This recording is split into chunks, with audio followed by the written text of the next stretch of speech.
Bonjour à tous. En tout cas, c'est une joie de pouvoir participer à cette intervention et d'initier la semaine de jeûne. Donc le thème d'aujourd'hui, c'est comment vivre ce face-à-face avec soi-même. Donc je voulais commencer par un texte. C'est dans 1 Roi 17, verset 2. Donc c'est Élie qui va connaître une période de confinement. Et l'Éternel lui dit, donc pars d'ici, dirige-toi vers l'est et cache-toi près du torrent de Kérit, qui est en face du Jourdain. Tu boiras de l'eau du torrent, et j'ai ordonné aux corbeaux de te nourrir là.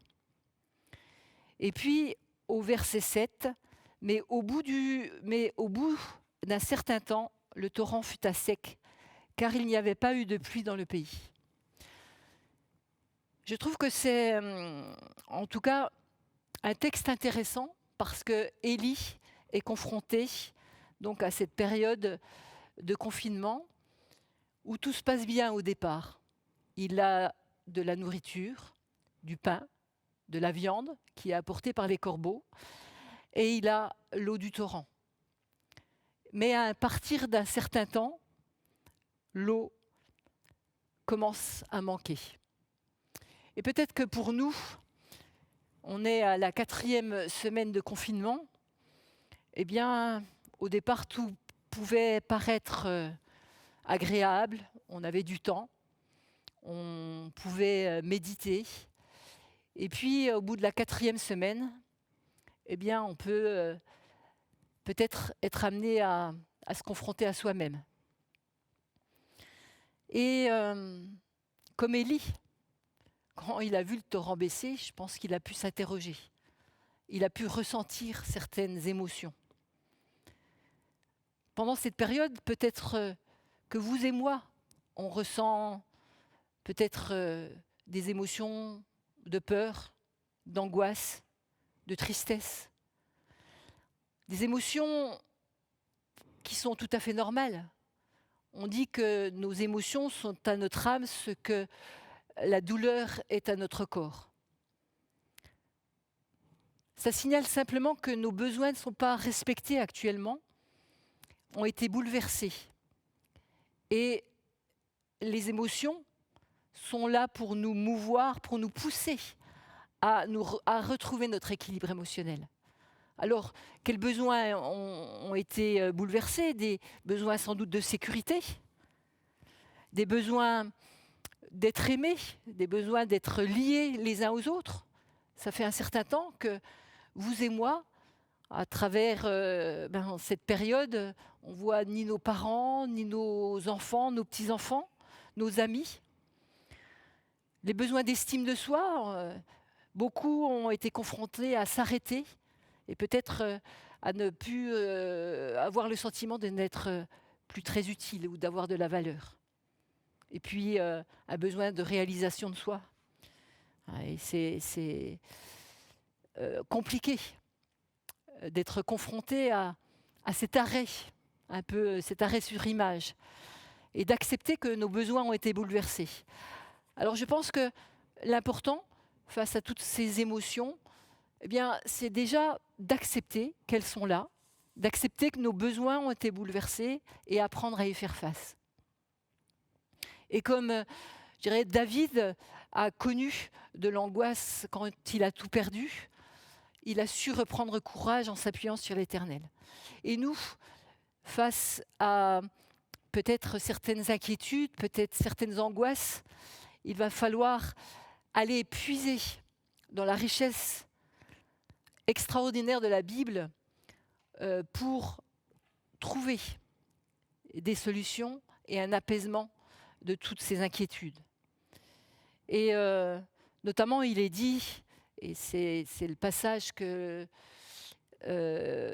dans Philippiens 4, quand il est dit « Faites en tout temps connaître vos besoins à Dieu ». Si on a des besoins de sécurité, si on a des besoins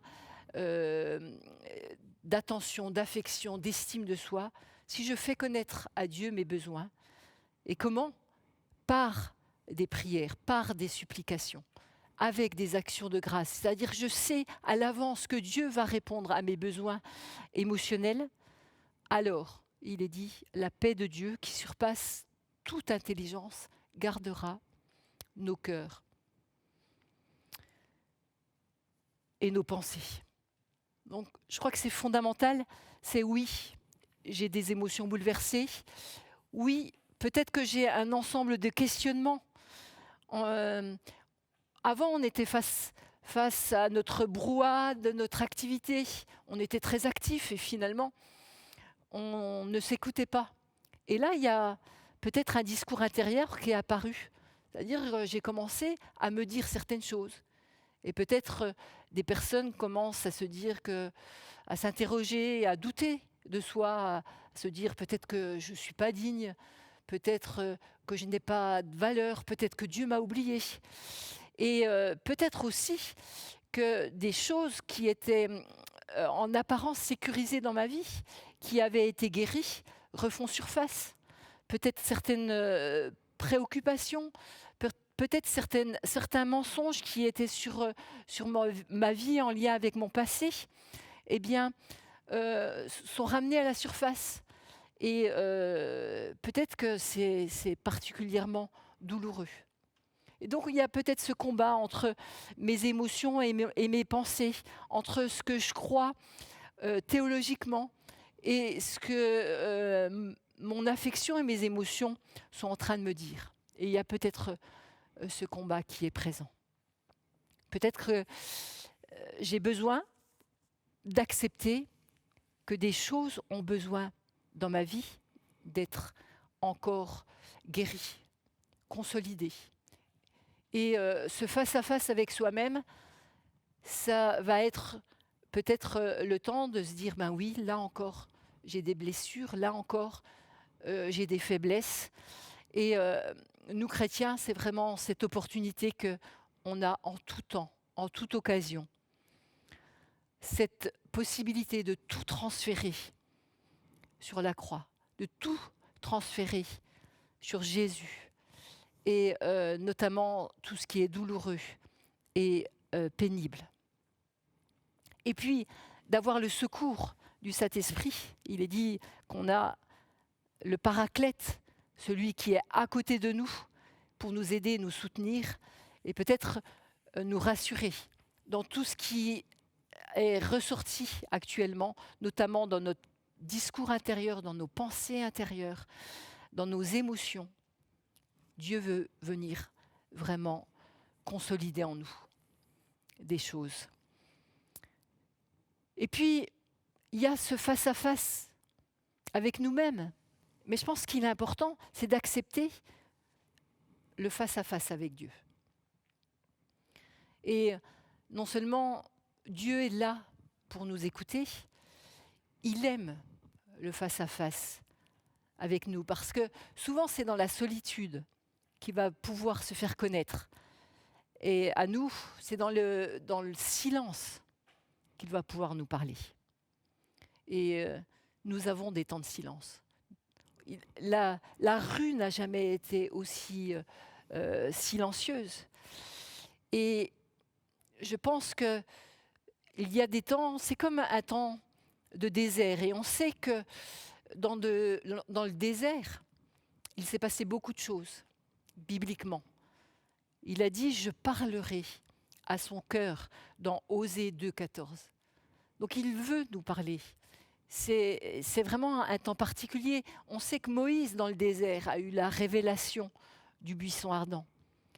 Qu'Élie a reçu le réconfort de Dieu quand il est sorti de sa caverne et il est allé entendre ce murmure de Dieu sur sa vie.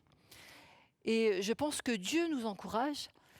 Il est dit dans Matthieu 6,6 « Entre dans ta chambre, ferme la porte et ton Dieu qui est là dans le lieu secret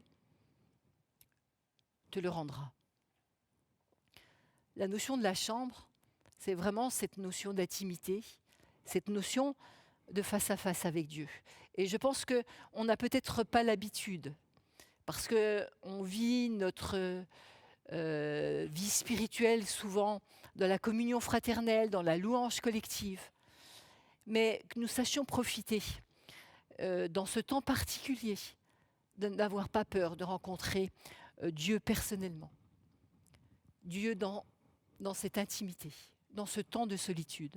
Il veut vraiment être à notre écoute, peut-être nous parler justement dans nos faiblesses, dans les choses qui ont besoin d'être consolidées sur notre vie. Eh bien, Dieu veut nous rencontrer. Et même quand le torrent baisse, on voit qu'Élie, son torrent a baissé.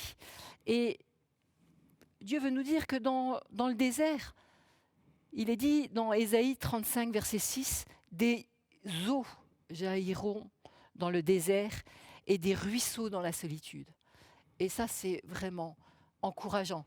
Se dire qu'il y a plein de ressources en présence de Dieu et qu'on peut y aller y puiser. Et que le torrent est peut-être apparemment sec, mais il y a encore des sources inépuisables auprès de Dieu. Enfin, dans ce face-à-face avec Dieu, eh bien, je pense que c'est le temps aussi de garder les yeux fixés sur Jésus plutôt que de promener des regards inquiets. Parce qu'on peut avoir des regards inquiets. On est sursollicité par des informations qui nous disent des pronostics peut-être difficiles, l'impact morbide de ce virus, l'incertitude sur le temps du confinement. Et ça peut aussi nous rendre inquiets.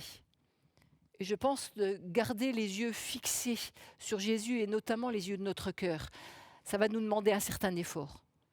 Parfois, ça a une certaine même violence mentale de dire non, je refuse de me laisser décourager par toutes sortes de messages. Et je crois qu'on sait que dans la Bible, dans les psaumes notamment, David a décrit toutes sortes d'états d'âme possibles, des luttes intérieures, des questions angoissées, des troubles, des déceptions devant parfois les silences de Dieu. Mais David a toujours su aller chercher auprès de Dieu le secours. J'aime ce passage où il est dit « Pourquoi t'as battu mon âme et gémais-tu au-dedans de moi? Espère en l'Éternel, car je le louerai encore. Il est mon salut et mon Dieu. » Et je crois que dans ces moments où on peut s'abattre peut-être, de pouvoir ordonner à notre âme, de discipliner notre regard et nos pensées sur « Espère en l'Éternel ». Et de faire comme Jérémie, de se souvenir, de se remémorer ce que Dieu a fait dans notre vie jusqu'à maintenant.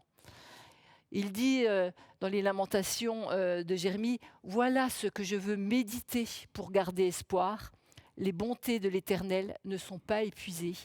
Ses compassions ne sont pas à leur fin. Elles se renouvellent chaque matin. » Que ce matin, nous sachions vraiment nous renouveler. Je pense que c'est une semaine mise à part.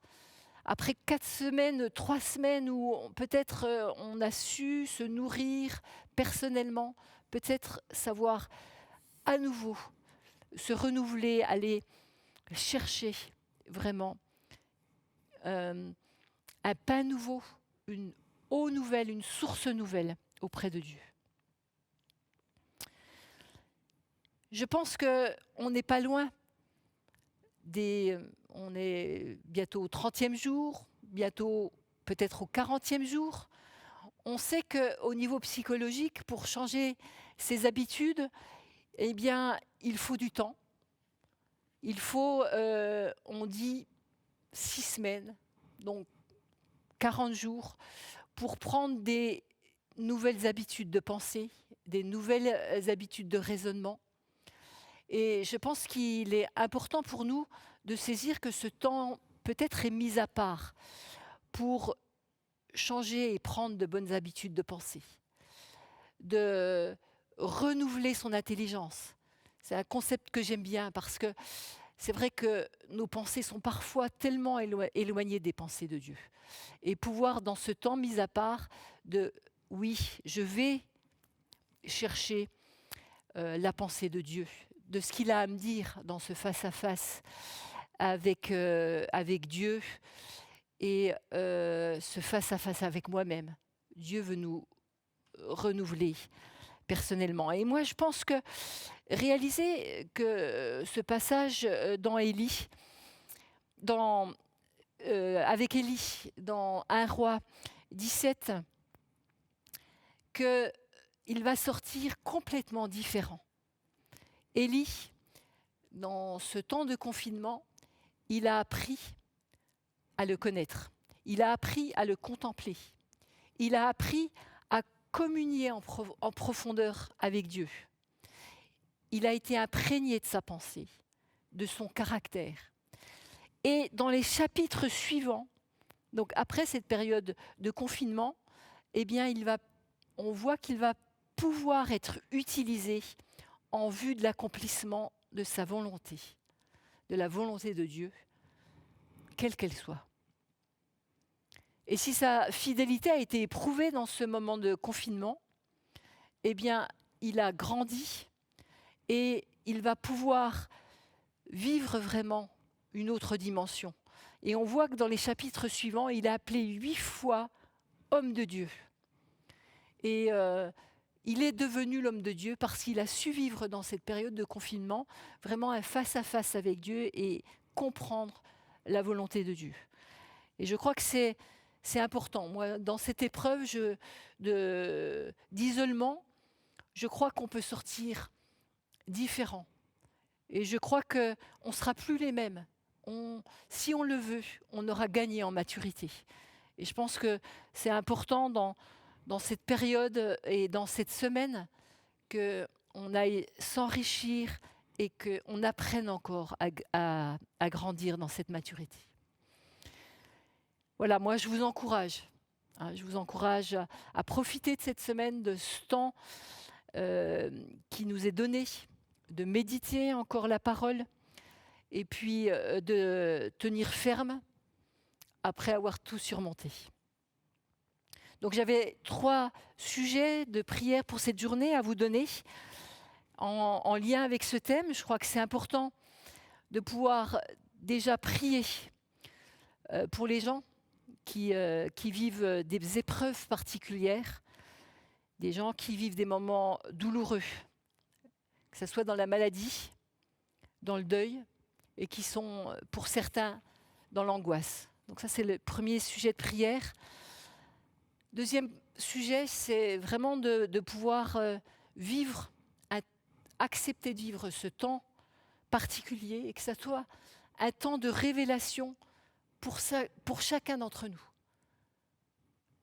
Pour l'Église et pour chaque chrétien, que ça soit un temps de révélation.